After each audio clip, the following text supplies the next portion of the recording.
রাধে রাধে বন্ধুরা, কেমন আছেন সকলে? আশা করি ভালো আছেন। আজকে যাচ্ছি মায়াপুর ইস্কন টেম্পেলে, সেই জন্যে ভোরবেলায় উঠে স্নান করে মা তুলসীকে দর্শন করে বেরোচ্ছি। যেহেতু কৃষ্ণ টেম্পেলে যাব, সেই জন্যে মা তুলসীকে প্রণাম করে তো বেরোতেই হবে। তার উপর আজকে একটা খুবই শুভ দিন, কার্তিক মাসের উত্থান একাদশী। তো কার্তিক মাসে কারা মায়াপুরে আসেন দীপ জ্বালাতে, তারা অবশ্যই কমেন্ট করে জানাবেন। কারণ হিন্দুদের এই একটা মাসকে খুব পবিত্র মাস বলে ধরা হয়, যেটাকে আমরা দামোদর মাস বলি। আর দামোদর মাসে মায়াপুর ইস্কনে আমার মনে হয় অনেক হিন্দু সনাতনী মানুষই কিন্তু একবার এসে প্রদীপ জ্বালিয়ে যায়, যেটা মাটির প্রদীপ হয় আর তাতে থাকে ঘিয়ের, মানে কি বলবো, ঘিয়ে ডোবানো সলতে, মানে ঘি আর মাটির প্রদীপ। তো কথা বলতে বলতে আমরা এখানে পৌঁছে গেছি হচ্ছে অম্বিকা কালনাতে। আমরা এলাম হচ্ছে 11 নম্বর বাস ধরে, দিয়ে সেখান থেকে বইঁচি থেকে কালনায় এসে ট্রেনের টিকিট কেটে পৌঁছে গেলাম নবদ্বীপ ধাম। আপনারা যারা এখানে আসতেও পারবেন না, তারা চেষ্টা করবেন গোটা কার্তিক মাস জুড়ে ঘিয়ের প্রদীপ আপনারা বাড়িতে নারায়ণ বা কৃষ্ণ থাকলে কৃষ্ণ বা তুলসী মঞ্চপে সন্ধেবেলা করে দেখাতে পারেন। আমি কোনো বড় ইউটিউবারও নয় যে ভালো করে ভিডিও বানাবো, জাস্ট ভিডিও বানাচ্ছি, আপনাদের সাথে শেয়ার করছি যতটা পারছি। কোথাও কোনো ভুল ত্রুটি হলে ক্ষমা করবেন। তো যেহেতু রাস পূর্ণিমা সামনেই, দেখতেই পাচ্ছেন যে নবদ্বীপ কিন্তু সেজে উঠছে আস্তে আস্তে। তো মোটামুটি আর 4 দিন পরই রাস পূর্ণিমা, সেই জন্যে অলরেডি নবদ্বীপে কিন্তু মানে ভক্তদের যে সমাগম, সেটা কিন্তু যাওয়া আসা আরম্ভ হয়ে গেছে এখন থেকেই। আমি যতটা পারছি আপনাদের সাথে শেয়ার করছি, আশা করি আপনাদের ভিডিওটা ভালো লাগবে, কারণ অনেক কিছু জানতেও পারবেন। সব কিছু তো সব ভিডিওতে সবাই জানাতে পারে না, আর আমি তো সবটাই নিজের হাতে বানিয়ে আপনাদের সাথে শেয়ার করার চেষ্টা করছি, কারণ কোনো হেল্পার নেই। বন্ধু তো সেভাবে ক্যামেরা ধরেও না, ইভেন ফ্রেমে যে আসবে সেটাও আসতে চায় না। মানে 21 বছর ধরে মেলামেশা, স্কুল ফ্রেন্ড, তারপরেও কিসের এত লজ্জা আমি বুঝি না।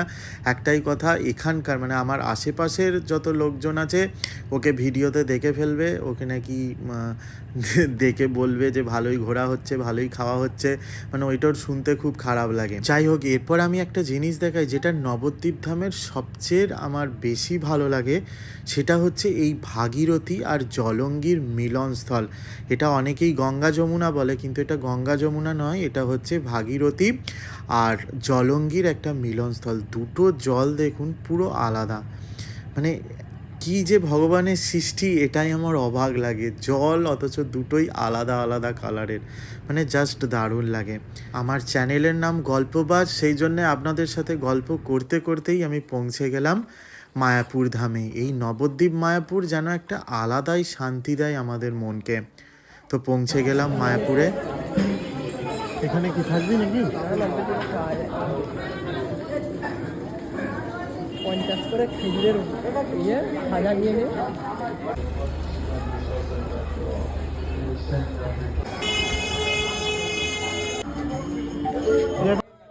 আমি সবসময় চেষ্টা করি যে মন্দিরের কাছে থাকার, মানে ওই সন্ধ্যা আরতি দেখে সমস্ত কিছু যে অনুষ্ঠানগুলো হয় সবটাই দেখার চেষ্টা করি, যার জন্যে আমি সব সময় মন্দিরের কাছেই থাকি প্রতি বছরই।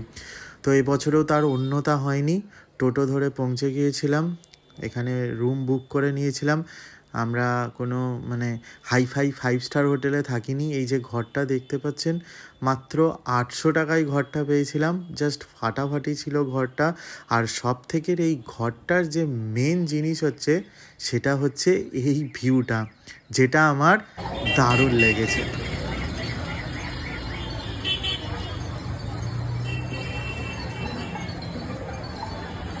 কৃষ্ণ কৃষ্ণ হরে হরে হরে রাম হরে রাম রাম রাম। এরপর একটু ফ্রেশ হয়ে নিয়ে স্নান সেরে চলে গিয়েছিলাম মন্দিরে। তো ইস্কন টেম্পল সম্বন্ধে আলাদা করে আমার মনে হয় কিছু বলার নেই। যেভাবে হিন্দু সনাতনীদের বা যারা কৃষ্ণ ভক্ত, তাদের জন্যে যে একটা বিরাট বড় জায়গা বা একটা প্রতিষ্ঠান, সেটা কিন্তু আর বলার কোনো অপেক্ষা রাখে না। তো এখনও পর্যন্ত নতুন যে মন্দিরটা হচ্ছে সেটা এখনও চালু হয়নি। মন্দিরের কাজ চলছে, সেই জন্যে পুরনো যে মন্দিরটা সেখানেই এখনও পর্যন্ত ভগবানকে রাখা আছে। তো এখানে দেখুন নতুন মন্দিরের কাজ চলছে, মাথায় যেভাবে সোনাগুলো লাগানো হচ্ছে মানে জাস্ট ফাটাফাটি লাগছে। এরপর এখান থেকে সিধা আমরা মন্দিরের উদ্দেশ্যে গেলাম, কিন্তু মাঝপথে আমার বন্ধুর সাথে দারুণ একটা জিনিস হলো, মানে হঠাৎ করে এনারা বন্ধুকে ধরলো, তো ওর মোটামুটি এটাতেও রাগ হয়ে গেল, যেহেতু ভিডিওটা আমি বানিয়েছি সেই জন্যে।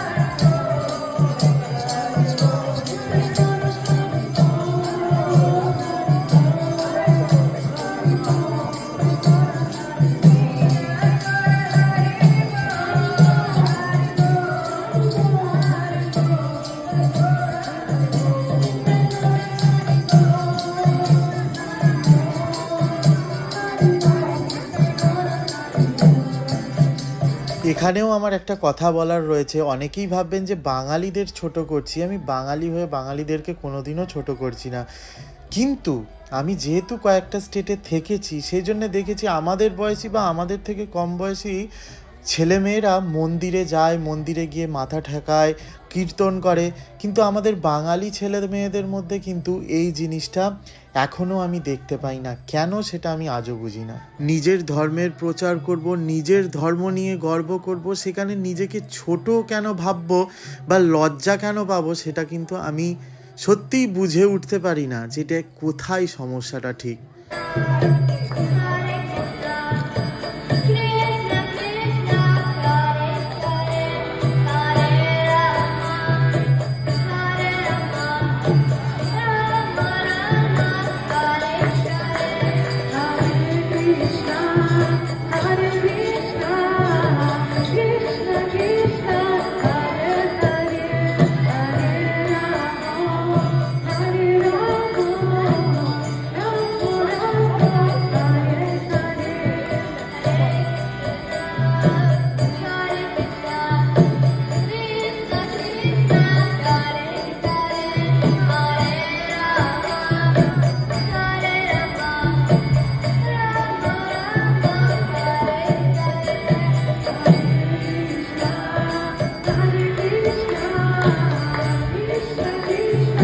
এখানে বেশ কিছুটা সময় কাটানোর পর আমরা চলে গেলাম পুজো দিতে, কারণ বিশাল ভিড় হয়েছে আজকে উত্থান একাদশী, যেহেতু এত ভালো একটা দিনে কৃষ্ণ মন্দিরে ভিড় হবে না সেটা হতেই পারে না।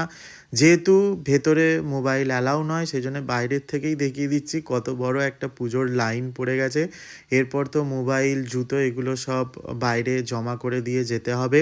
তো এখানে কার্তিক মাসের স্পেশাল সেবা লিস্টের আপনারা দেখতে পাচ্ছেন, এখানটাও আপনারা দেখে নিতে পারেন। আর এখানে যেটা হচ্ছে একটা যেটা দেখলাম যে লাইফ টাইম মেম্বারশিপের একটা ব্যাপার আছে, মানে ওই 38-40 হাজার মতন অ্যামাউন্ট দিয়ে একটা মেম্বারশিপ নিতে হয়, যাতে মনে হয় দুটো জেনারেশান বা 3টে জেনারেশান এরকম হতে পারে, যে আপনারা যখনই আসবেন এখানে ফ্রিতে রুম আর ফ্রিতে খাওয়া দাওয়া ইন্ডিয়ার যে কোনো ইস্কনে আপনারা পেয়ে যাবেন। তো পুজো দেওয়া হয়ে গেছে, পুজো দিয়ে বেরোতে বেরোতে প্রায় এখন 2টো বাজছে।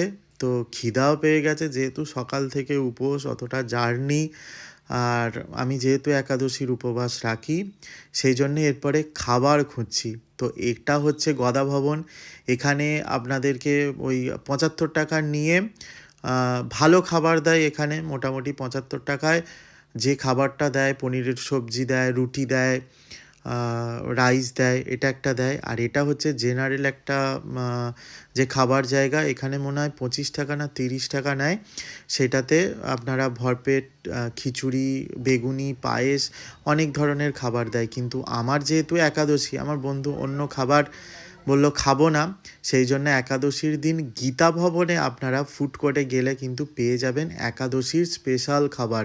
এখানে আলাদাভাবে শুধু একটা কাউন্টারই করা রয়েছে, যেখানে একাদশী যারা করে তাদের জন্য একদম খাবার খেলেই বুঝতে পারবেন যে ঘরোয়া মশলাতে এত সুন্দর করে সমস্ত খাবার বানানো হয়েছে। সাবুর পায়েস, পনির আলুর সবজি, আলু ভাজা, পেঁপে দিয়ে পনিরের সবজি, নারকেল নাড়ু, মানে 120 টাকায় যথেষ্ট খাবার। একবার খেলেই আমার মনে হয় সারা দিন পেট ভরা থাকবে। তো এরপর সন্ধেবেলায় একটু বাইরের দিকটা ঘুরে এসে তারপর আবারও স্নান সেরে নিয়ে মন্দিরে চলে গেলাম, কারণ সন্ধ্যা আরতি হবে। যেহেতু সন্ধ্যা আরতিটা এখানের মেন একটা আমার মনে হয় আকর্ষণের বিষয়, যেটা অনেক মানুষেরই দেখতে ভালো লাগে। তো সেই জন্যে সন্ধ্যা আরতিটা দেখতে যেতেই হবে। বাইরে একটু ঘুরতে গিয়েছিলাম, সেই জন্যে দেরি হয়ে গেছে। এসে যা হোক করে স্নানটা সেরে তাড়াহুড়ো করে বেরিয়ে গেলাম। পৌঁছে গেছি এখানে মন্দিরে। আমার মনে হয় আরতি ওদিকে স্টার্ট হয়ে গেছে, তারপরেও এখানটা দেখতে ভালো লাগছে বলে একটু ঘুরে নিলাম। ঘুরে নিয়ে সিধা চলে গেলাম মন্দিরে। তো মন্দিরে এবারেও সেই একই ব্যাপার, বাইরের থেকে আপনাদেরকে একটু দেখিয়ে দিচ্ছি, কারণ আবারও ফোন, জুতো সমস্ত কিছুই জমা দিতে হবে। এখানে তো মানুষে একদম মাথা গিজগিজ করছে। এখানে আরতি যে আরম্ভ হয়ে গেছে দেখতেই পাচ্ছেন, জায়েন্ট যে স্ক্রিনটা আছে ওখানেই আপনারা দেখতে পাচ্ছেন। এখানেই আপনাদেরকে রাধা কৃষ্ণের দর্শন করিয়ে দিচ্ছি। আপনারা মনে মনে রাধা কৃষ্ণকে স্মরণ করুন, নিজেদের যা ইচ্ছা জানান, আর পারলে অবশ্যই ঘুরে যাবেন। আশা করি রাধা মাধব আপনাদের মনের ইচ্ছা পূরণ করবে। ভিতরে প্রচণ্ড ভিড়, সেই জন্যে যা হোক করে দীপ দান করে আরতিটা শেষ হওয়ার পরেই আমরা বেরিয়ে চলে এসেছি।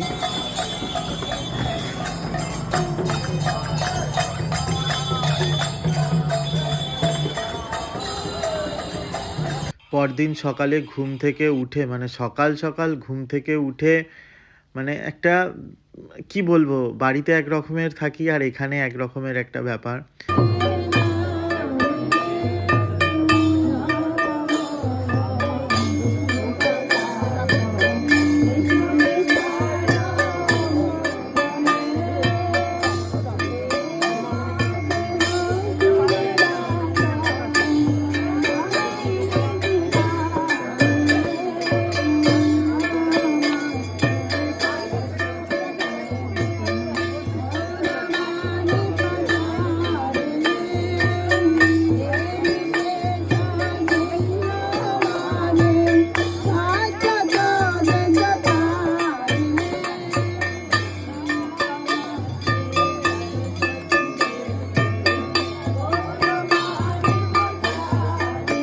বাড়ি ফেরার আগে সকাল সকাল একবার ফ্রেশ হয়ে নিয়ে মন্দিরে দেখা করে গেলাম। মানে এখানে এলে বাড়ি ফিরতেই ইচ্ছা করে না, কিন্তু বন্ধুর যেহেতু পড়ানো আছে, গিয়ে ওকে পড়ানো ধরতেই হবে। তাই এক্সট্রা একটা দিন যদি কোনো বছরও থাকবো ভাবি, থাকা হয় না। একদম ভোরের যে লঞ্চ, মানে ভোর বলবো না, সকালে প্রথম যে লঞ্চ 7টার সময়, সেটাই ধরেছিলাম। সেটা ধরে বাড়ি ফেরার পালা। তো এখানে এত সকালে সেরকম ভিড় ছিল না।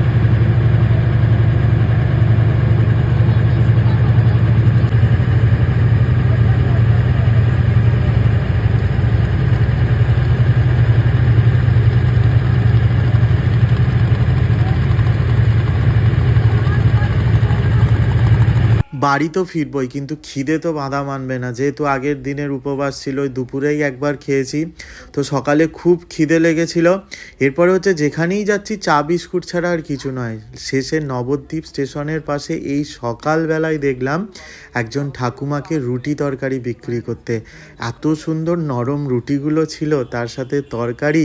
মানে আমি সামনের থেকে ভিডিওটা করতে পারতাম, কিন্তু আমি সামনের থেকে ভিডিওটা করিনি, কারণ আমি এত বড় ইউটিউবার নয় যে কারোর মনে আশা জাগাবো তার বিক্রি বাড়তে পারে বা কিছু। ওই জন্য দূর থেকেই ভিডিওটা বানিয়েছি। অনেকেই হয়তো খারাপ ভাববেন, কিন্তু আমার মনে হয় আপনারা যখন নবদ্বীপ যাবেন, পারলে একবার হলেও এনার দোকানে খাবার খাবেন।